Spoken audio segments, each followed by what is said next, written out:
Si traen sus Biblias, a favor de abrirlas al Evangelio de Juan capítulo 9. Ahí vamos a leer.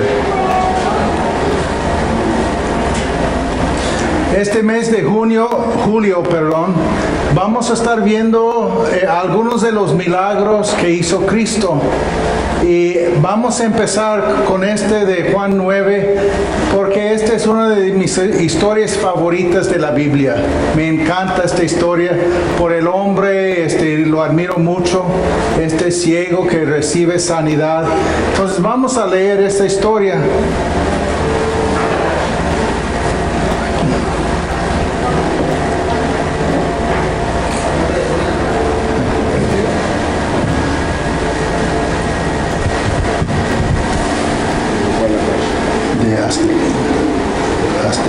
Hasta que se acaba.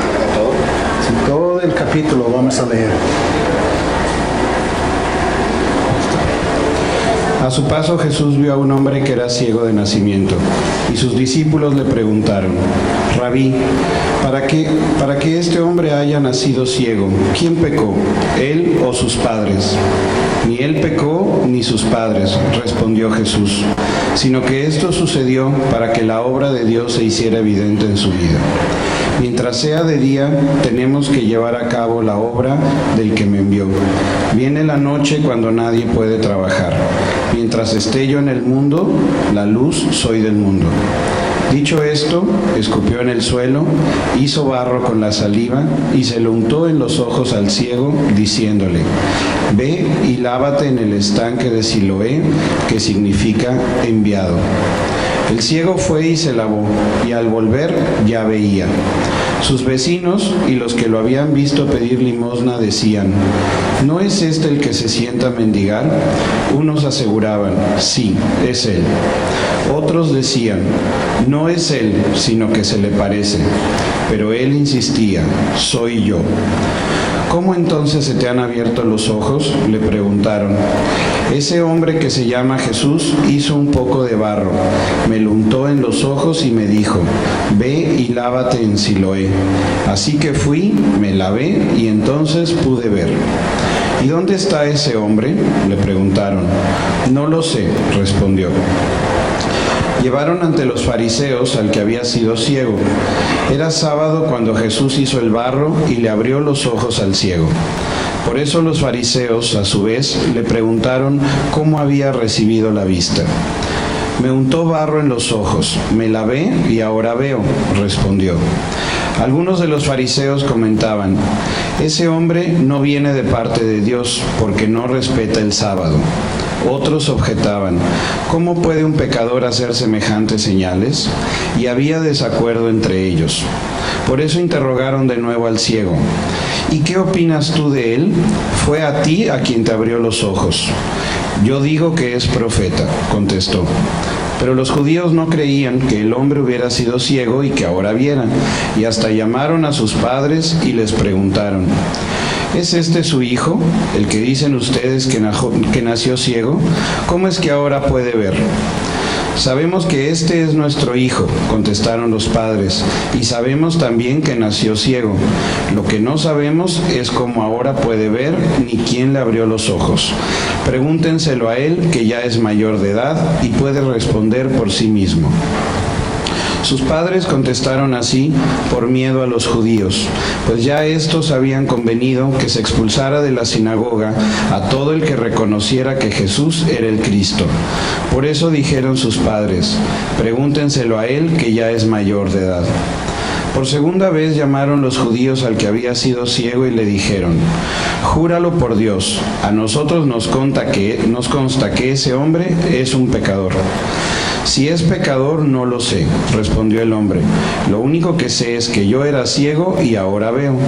Pero ellos le insistieron: ¿qué te hizo? ¿Cómo te abrió los ojos? Ya les dije y no me hicieron caso. ¿Por qué quieren oírlo de nuevo? ¿Es que también ustedes quieren hacerse sus discípulos? Entonces lo insultaron y le dijeron: discípulo de ese lo serás tú. Nosotros somos discípulos de Moisés, y sabemos que a Moisés le habló Dios, pero de este no sabemos ni de dónde salió. Ahí está lo sorprendente, respondió el hombre, que ustedes no sepan de dónde salió y que a mí me haya abierto los ojos. Sabemos que Dios no escucha a los pecadores, pero sí a los piadosos y a quienes hacen su voluntad. Jamás se ha sabido que alguien le haya abierto los ojos a uno que nació ciego. Si este hombre no viniera de parte de Dios, no podría hacer nada. Ellos replicaron: tú, que naciste sumido en pecado, ¿vas a darnos lecciones? Y lo expulsaron. Jesús se enteró de que habían expulsado a aquel hombre y al encontrarlo le preguntó: ¿crees en el Hijo del Hombre? ¿Quién es, Señor? Dímelo para que crea en él. Pues ya lo has visto, le contestó Jesús. Es el que está hablando contigo. Creo, Señor, declaró el hombre, y postrándose lo adoró. Entonces Jesús dijo: yo he venido a este mundo para juzgarlo, para que los ciegos vean y los que ven se queden ciegos. Algunos fariseos que estaban con él al oírlo hablar así le preguntaron: ¿qué? ¿Acaso también nosotros somos ciegos? Jesús le contestó: si fueran ciegos no serían culpables de pecado, pero como afirman que ven, su pecado permanece. Amén. Gracias.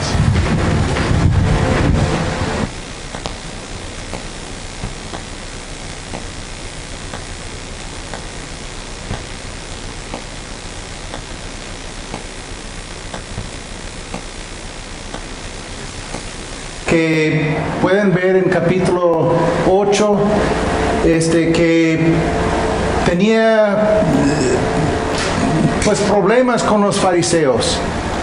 Había discutido pues con él, habían debatido con Cristo, y entonces sucede esta historia, y si pues el debate continúa en capítulo 10, pero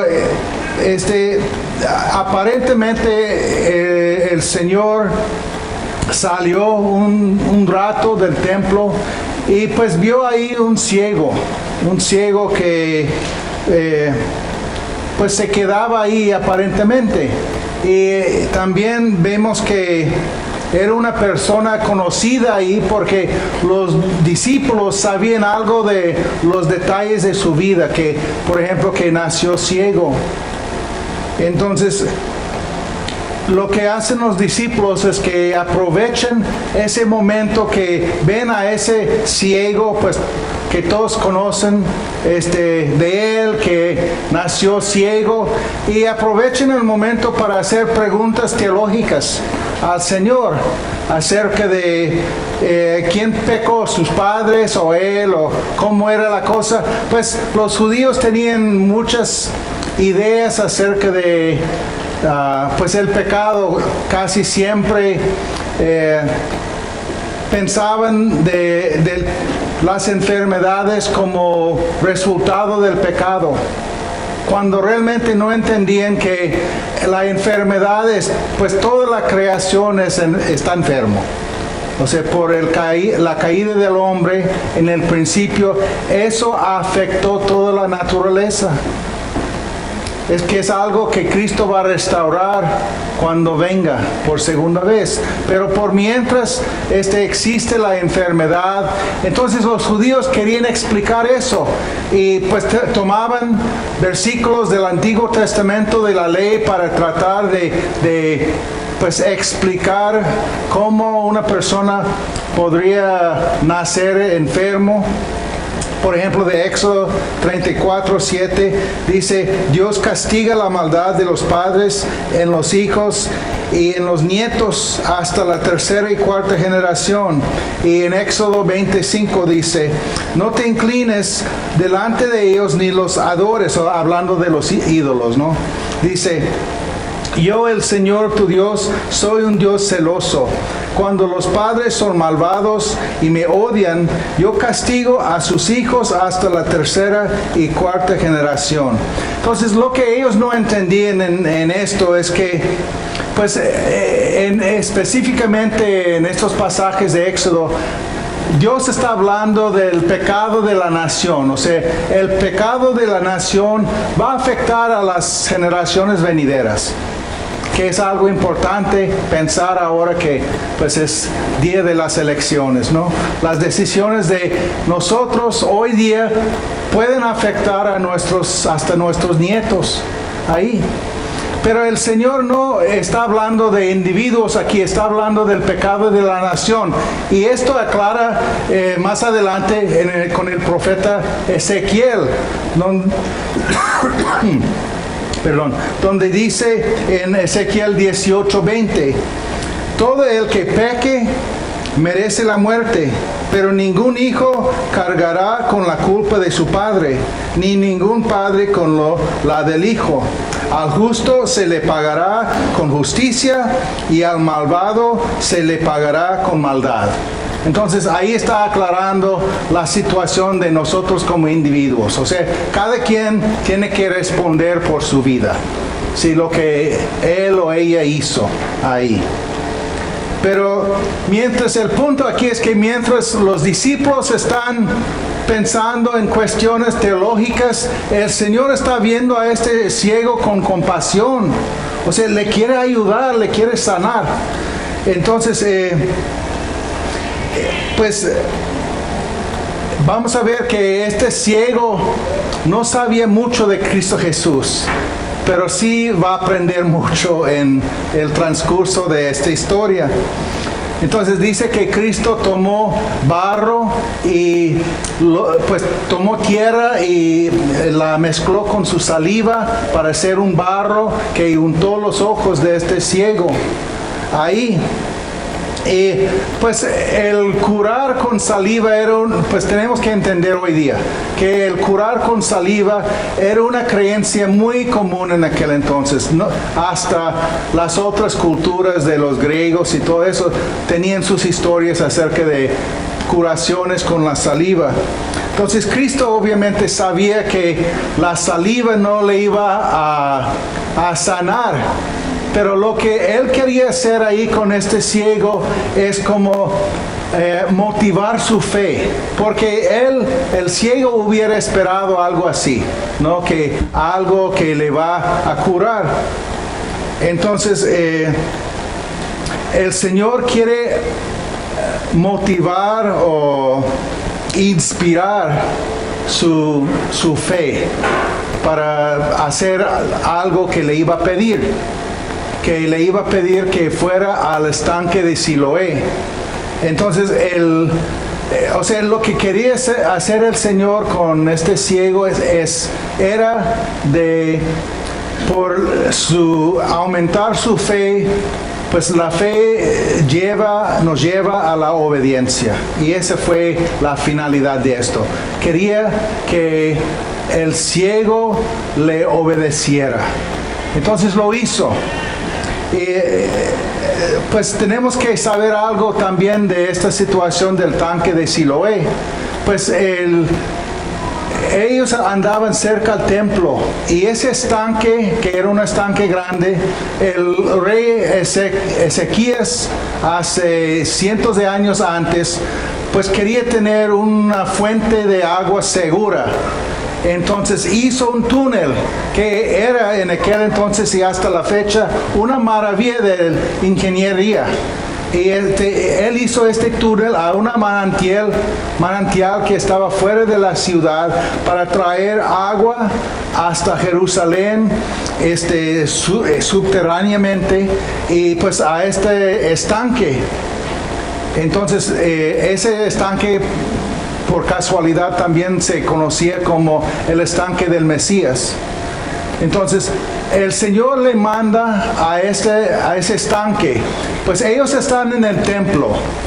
Entonces el templo era como, vamos a imaginar que está arriba del cerro de la memoria, porque estaba en un cerro ahí. Y pues tenía que bajar como un kilómetro para llegar a ese estanque. Entonces no era cosa fácil que el Señor le pidió como un ciego. ¿Me explico? O sea, él tenía que cruzar la ciudad para llegar a ese estanque. Y llegó y pues dice que se lavó los ojos ahí. Y dice que al volver ya veía, o sea, lavó los ojos, a lo mejor no veía en ese instante, pero empezó a subir y pues empezó a ver las cosas. Entonces ese es algo maravilloso, ¿no? Y se cabe mencionar que pues había estanques más cercas al templo. O sea, hubiera sido más fácil ir a uno de esos estanques, pero él obedeció y bajó esa distancia para llegar a ese estanque donde el Señor le había enviado. Okay. Entonces, pues regresa al templo, a la área del templo ahí, y pues la gente lo ve y empieza una discusión. ¿Quién es? Pues parece a ese ciego, pues otra vez parece que todo el mundo lo conocía ahí. Y algunos dicen que sí es él y otros dicen no, le parece nomás.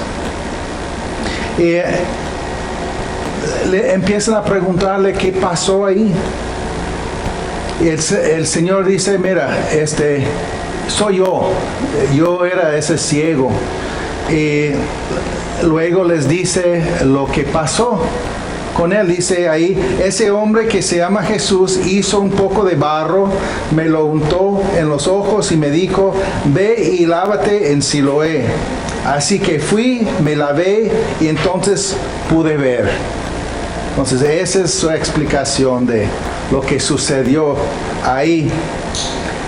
Y este evento fue algo sensacional, ¿no? Pues todo el mundo conocía a este señor que era ciego desde el nacimiento. Pero también provocó un escándalo porque sucedió en el día de reposo. Un día sagrado para los judíos donde no se trabajaba nada. Entonces ellos consideraban esto como un trabajo, y hay que recordar que los fariseos andaban buscando cómo condenar a Cristo, porque lo odiaban. Y ellos están buscando un pretexto ahí, pero obviamente de hacer un trabajo en el día de reposo era uno de los pecados grandes para ellos. Entonces, la gente lo lleva a las autoridades religiosas, los fariseos ahí, y ellos empiezan a interrogarlo. O sea, ¿qué pasó? No creían que era ciego. Y como ellos estaban buscando cómo echar la culpa, cómo condenar a Cristo, pues querían involucrar a este ciego en su plan de condenar a Cristo. Y ahí me encanta la respuesta de él. Dice, lo único que sé es que yo era ciego y ahora veo. O sea, al grano, ¿no?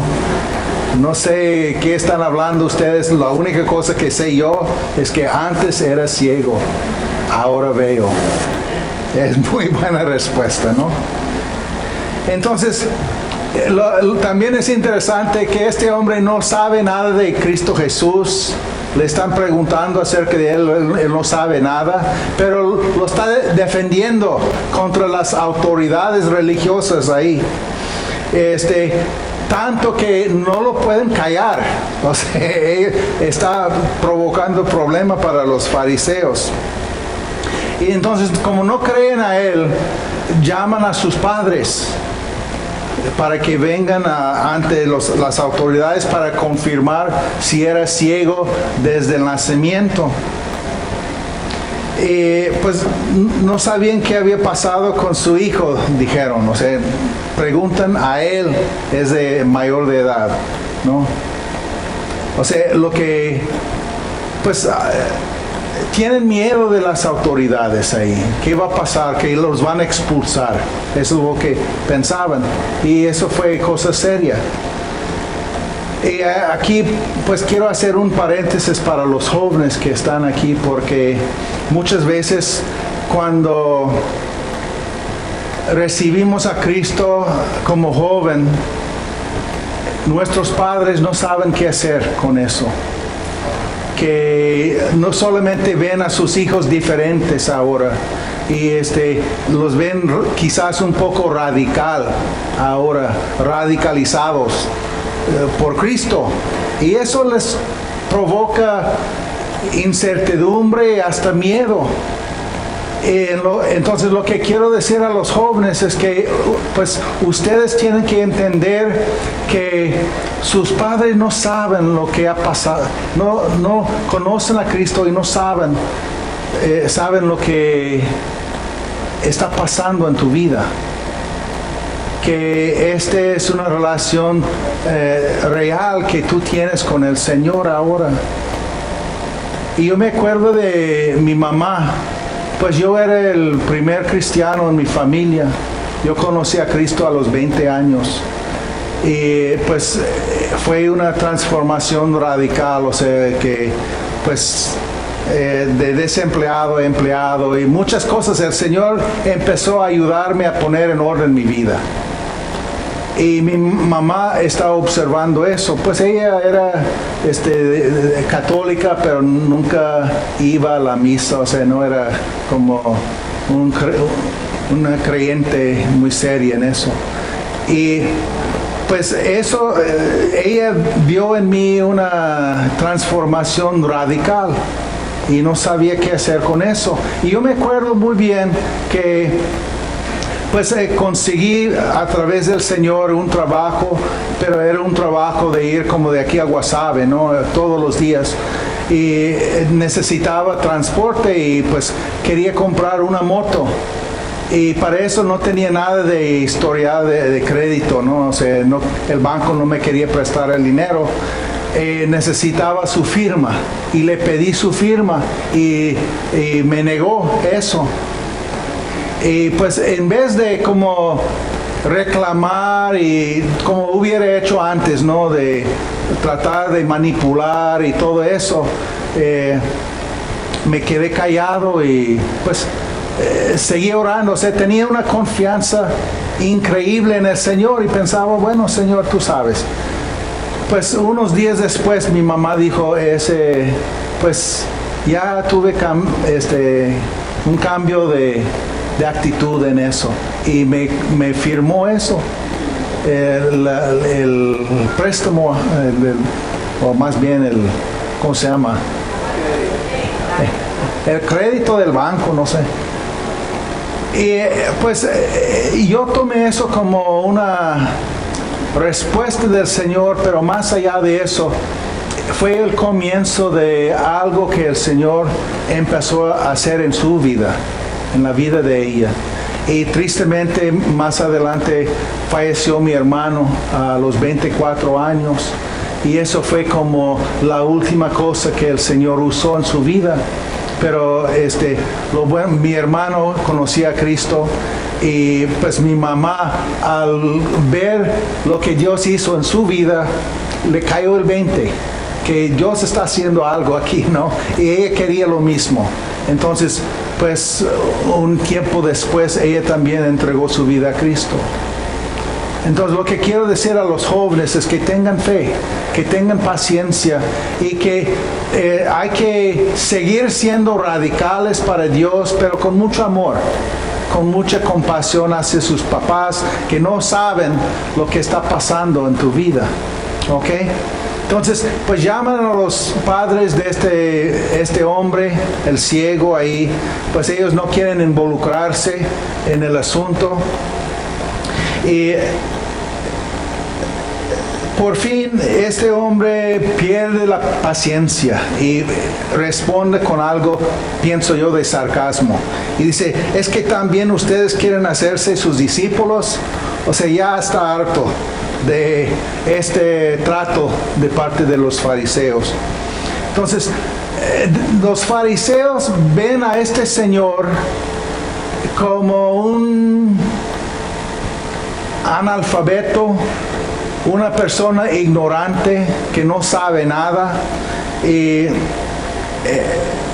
lo que me gusta también de este hombre es eso no le afecta a él. A él no le importa lo que opinan los demás. Él sabe lo que pasó en su vida. y nadie lo puede negar. Entonces esa es la historia y él va a seguir con esa historia. ¿Ok? Pero sea ignorante, entre comillas, que no sabía leer, pues obviamente no podía ver, todavía tiene el uso de la razón y empieza a debatir con ellos. Y cuando ellos reconocen que van perdiendo ese debate, pues lo que hacen en todos los debates cuando uno va perdiendo, pues empiezan a echar insultos. Y eso es lo que hacen los fariseos contra este señor. Reconocen que ya no vamos a ganar este debate, entonces le dicen cosas que tú que naciste sumido en pecado y otras cosas más, ¿no? ¿Y qué hacen? Lo expulsaron. Ahora, repito que fue una cosa muy seria en aquel entonces. Hubiera sido como negarle un trabajo, un empleo, porque ya no podía trabajar para ningún judío ahí. También implicaba el cortar las relaciones con la familia, ser expulsado de la sinagoga. O sea, ya se iba a cortar sus relaciones con su familia. Entonces, eso es lo que sucedió cuando lo expulsaron ahí. Pero eso es también lo que me encanta de esta historia, porque él se quedó firme en su fe, no negó a Cristo. Y yo sé que muchos de ustedes, muchos de nosotros, hemos pasado por alguna crisis así, cuando la gente nos quiere perseguir por nuestra fe, que sea algo leve como aleluya y cosas así, hasta algo más grande que no te dan un ascenso en el trabajo. Gracias a Dios no vivimos en un país donde ese puede tener consecuencias mortales como en algunos países, pero este señor sigue firme en su fe a pesar del costo. Y lo que nos anima aquí es que a pesar de eso, o sea, de que él siguió firme en su fe, dice que el Señor lo buscó y lo encontró. Y esa es una palabra para reconfortar a nosotros. Cuando tú estás pasando por algo así, cuando tienes que aferrarte al Señor, quizás en la escuela, en la universidad, donde están hablando de la evolución y que no existe Dios, pues los inteligentes son ateos. Si tú te aferras a lo que sabes que es la verdad, que Cristo Jesús vive y reina, entonces el Señor, tú puedes sufrir la persecución ahí, pero el Señor te va a buscar. Vas a tener un encuentro con Él. Y es lo que pasó con este señor. Pues él siguió firme ahí. Y dice que el Señor se enteró de esto y lo buscó. ¿Y qué le pregunta? ¿Crees en el Hijo del Hombre? Es una invitación, es un llamado al altar. El Señor le está invitando a hacer un compromiso. ¿Crees en el Hijo del Hombre? O sea, vas a creer en Él. Y, o sea, el Señor le está pidiendo un compromiso ahí. ¿Y qué dice el Señor? El Señor o sea, el ciego. ¿Quién es? Recuerden que nunca lo había visto hasta ahora. Pues lo escuchó en el templo, pero no lo había visto. Entonces el Señor dice, pues ya lo has visto. Es el que está hablando contigo. Le contesta claramente, soy yo. ¿Y qué hace el Señor? Responde de inmediato. se postra y adora a Él. No sé, me encanta esta historia. Entonces, para terminar, hay dos cosas que debemos ver aquí. Primero, para las personas que si tú estás aquí ahora y nunca has hecho ese compromiso con Dios de entregar tu vida 100% a Él, vemos que con este Señor, el ciego, fue una revelación progresiva de quién era Cristo. Empieza que es el hombre llamado Jesús. Luego le preguntan qué opinaba de él. Dice, es un profeta, o sea, alguien que tiene las palabras de Dios. Más adelante dice, viene de Dios, o sea, cuando reconoce el milagro que el Señor hizo. Luego dice, es el Hijo del Hombre. Y por fin el ciego le llama a Cristo Señor. Entonces fue una revelación progresiva de quién era Cristo Jesús. Y para nosotros muchas veces es así. No nos cae el 20 en el principio de quién es Jesucristo. Pero entre más escuchamos, más aprendemos acerca de Él, más fe inspira en nuestro corazón para confiar en Él. Entonces, si tú no conoces a Cristo, que por lo menos reconozcas que Él vivió, hizo milagros, y si podemos confiar en el testimonio de los cientos de personas que lo vieron después que Él resucitó y ascendió al cielo. Y la Biblia dice que ahí está ahorita.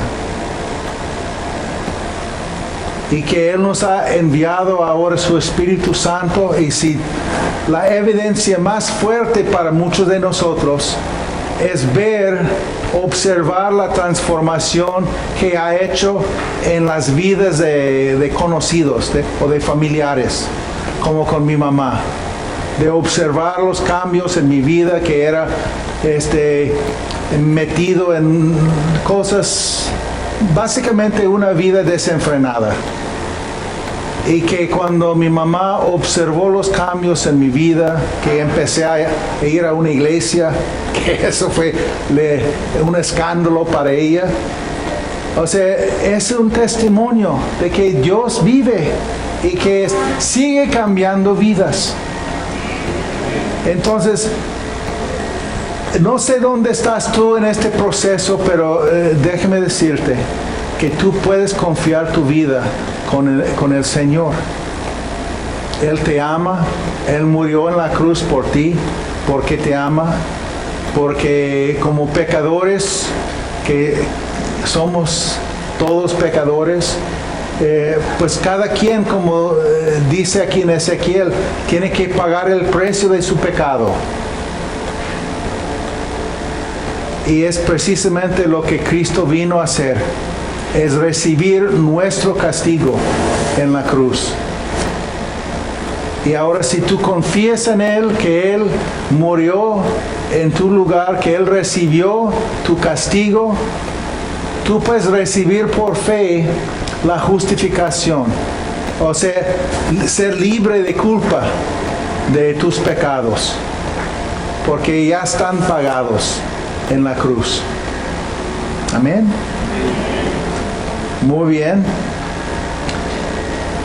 Otra cosa que vemos en esta historia, para sus amigos que no creen que Cristo era Dios, que niegan eso, vemos que Él en este momento, cuando el ciego se postra ante Él, lo adora. ¿Y qué hace el Señor? Recibe su adoración. Algo, anatema, una blasfemia para los judíos, adorar a alguien que no fuera Dios. Pero Cristo no lo reprende, como los ángeles, por ejemplo, que vemos en Apocalipsis, que Juan se postra ante un ángel y el ángel lo reprende. porque dice que yo no soy Dios. Entonces, el Señor Jesús recibe la adoración de este hombre ciego, algo que no hubiera hecho si no fuera Dios. ¿Ok? Y la última cosa que quiero mencionar aquí, para nosotros que ya conocemos a Cristo, que hemos entregado nuestras vidas a Él, que aquí en esta historia el Señor dice que era la luz. Y Él no está en el mundo ahorita, pero ha dejado su espíritu. Su espíritu ahora mora en nosotros. Entonces somos la luz, o sea, reflejamos la luz de Dios en nuestras vidas. Luego en esta historia, en el capítulo 10, el Señor dice que también yo soy el camino. O sea, el camino que lleva a la gente a Dios. No hay otro. Él es el único camino para llegar con el Padre. Y de nosotros que estamos en Cristo, también somos parte de ese camino. O sea, tenemos que hacer nuestra parte ahí como pavimento, ahí, aunque la gente nos pise, ¿no? O sea, pero el punto es que somos parte del camino. Debemos de ayudar a la gente a llegar a Dios como podamos hacerlo. Ese es nuestro trabajo mientras estamos aquí en la tierra. Ese es trabajo número 1, como dicen, de hacer que la gente llegue con Dios, que se postre ante Cristo para adorarlo como este ciego. Entonces, es una historia maravillosa esta. Me encanta la valentía de este hombre, que por todos los criterios del mundo era un hombre ignorante. Nunca había visto nada en su vida. No sabía leer ni nada. Y el Señor toma a este señor y lo sana y le da una nueva vida. Lo mismo como ha hecho con la mayoría de nosotros aquí. Nos tomó en nuestra ceguera espiritual y nos mostró la luz y nos dio una nueva vida. Y ahora sabemos quién es Dios y lo adoramos de todo corazón. Amén. Pues vamos a orar, vamos a ponernos de pie.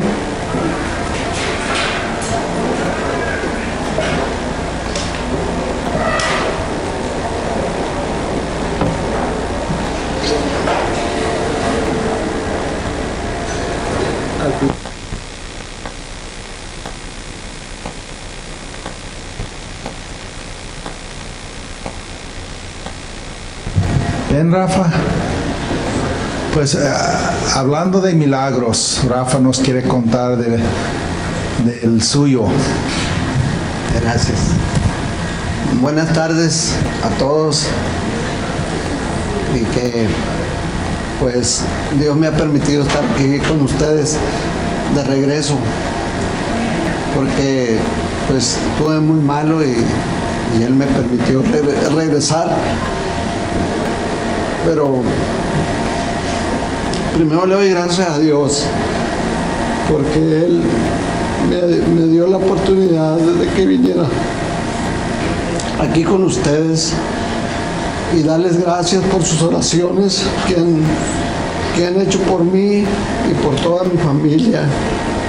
Y pues estoy muy agradecido porque Dios, pues como quien dice, ya me alivió, ya estoy sano y pues ya nomás voy a seguir las indicaciones del médico y él va a hacer lo que tiene que hacer y Dios pues ya hizo lo de él. Muchas gracias por sus oraciones y aquí estoy pues no sé cuánto tiempo, pero me tengo que regresar. Okay. Muchas gracias a todos. Muchas gracias a todos. Él tiene una cita el 20 de julio y pues tiene que estar allá en Estados Unidos, pero una cosa es lo que diga la ciencia y otra cosa es lo que diga el Señor. El Señor dice que Él está sano.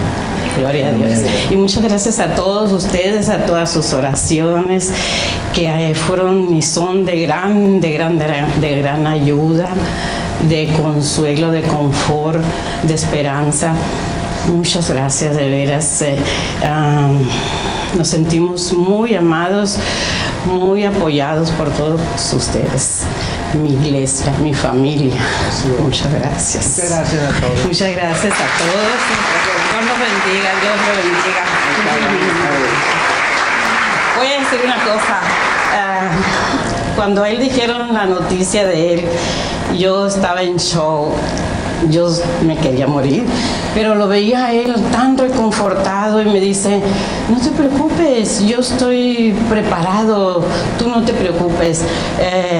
No, pues no me preocupo, pero yo no dormía, yo estaba más enferma que él, no comía.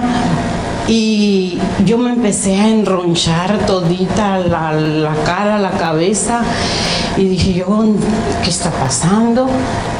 Hablé a Bruce y le dije cómo estaba yo, y mi hijo me había llevado unas pastillas homeópatas porque no podía dormir yo. Y le digo, Bruce, es que estoy tomando esto porque no puedo dormir, no puedo comer. Y me dice Bruce, cálmate, Rosa, no estés tomando eso. Y yo dije, bueno, ¿por qué, Bruce? No, tú pon tu fe en el Señor. No, sí. Y yo creía que tenía la fe. Yo decía, pero realmente, y pido perdón a Dios porque yo me enfoqué en lo que decía la ciencia, lo que decían los médicos. 6 meses de vida o 10 cuando mucho, decía los médicos. Los resultados eran desastrosos. Él en 2 meses ya le habían dicho eso, pero después de otro estudio él estaba invadido de los tumores cancerosos de todos tamaños. Y era el acabose con mi salud también. Y mis hijos, mamá, no pasa nada, el Señor es bueno, el Señor es, Dios es real, y sí, pues sí, pero yo estaba muy caída. Y yo lo veía tan reconfortado, tan bien, rebajó 22 kilos, rebajó él, no comía nada, sí dormía más o menos, pero nunca estuvo caído, tirado a la cama, nunca estuvo con medicamento porque el doctor le decía tiene que dar quimios. La lista de la reacción de las quimios era catastrófica. Él no tuvo ninguna reacción a las quimios, él no tuvo reposo, no estuvo acostado, no estuvo tirado. Él haciendo trabajo en la casa, con la pala, con todo allá. Y yo estaba sorprendida. Decía, yo creía ser más sabia. Y lo veía él más reconfortado. Dije, Dios es bueno. Mamá, estamos orando, mis hijos. Mamá, estamos orando por mi papá. Mamá, mi papá va a estar bien. Y yo decía, oren por mí también, por favor, porque yo soy más enferma que él. Pero Dios es real, Dios es bueno, y Dios nunca lo dejó, ni un momento nos dejó, mejor a él, a mi esposo. Me operaban y otro día ya me daban de alta. Era increíble los médicos lo que decían. No tienes esto, tienes dolor, tienes vómito, no. Y otro día ya me dijo, En un mes tuvo 2 operaciones muy grandes y él estuvo muy bien, gracias a Dios. Gloria a Dios. Él vive el Señor. Amén. Él vive.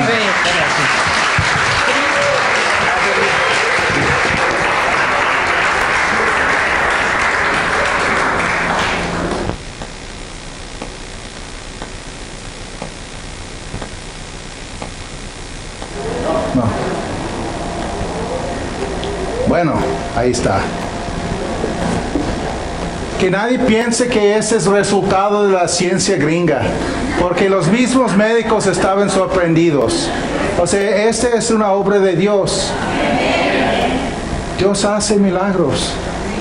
Y eso es lo que queremos ver este mes de julio, es pues la compasión de Dios hacia nosotros y